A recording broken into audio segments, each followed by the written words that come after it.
I haven't seen your top 10, dog. So good. Give us some surprises. Give us your top 10 in center field. Go ahead. Grissom is 10.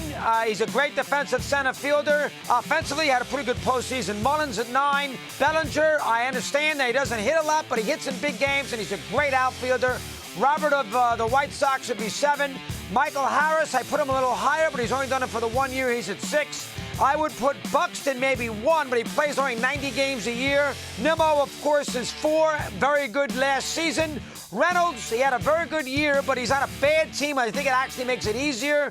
3, Rodriguez, who 1 year is going to be obviously number 1. He's at 2. And Trout, for you, to make you happy, despite the fact his physicality has been a problem and he hasn't played a ton of games, only 118 last year, I'll put him still at number 1. Those are my top 10.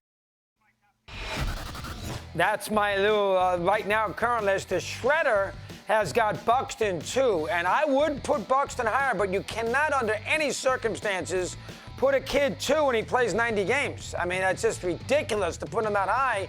You got to post, and that's just not enough games to put him that high on our list. So there's the Shredder list and my list and everything else. Okay, top 5 all time. From a center fielder perspective, this is going to bother people, and I probably could figure out Tris Speaker. I'd like to do this again, but to make you happy, I'll put Trout 5. I'm not sure if he is the 5th best center fielder in the history of the sport, but for all purposes right now, without me going through my little baseball encyclopedia, I'll put him number 5, Trout, all time. He's not higher than Mantle. No way. Mickey Mantle is one of the great players, a dynamic player, switch hitter, unbelievable power, played on one leg, triple crown in both leagues, MVP 3 times? I think he is. Yes, MVP. So Mantle would be number 4. I think Mantle's a better player than Mays offensively in the decade of the 50s. Mays the better career.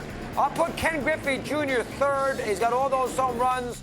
A wonderful outfield. I mean, how could Griffey not be 3rd? Not as good with the Reds. You know, he's much more a Mariner than he's a Red. He was a little disappointing with Cincinnati, not a little, a lot. Very disappointing with Cincinnati, but just an acrobatic outfielder. Wonderful to watch. 600 home runs. He is 3rd. This is going to bother people. I don't care. Mays is 2.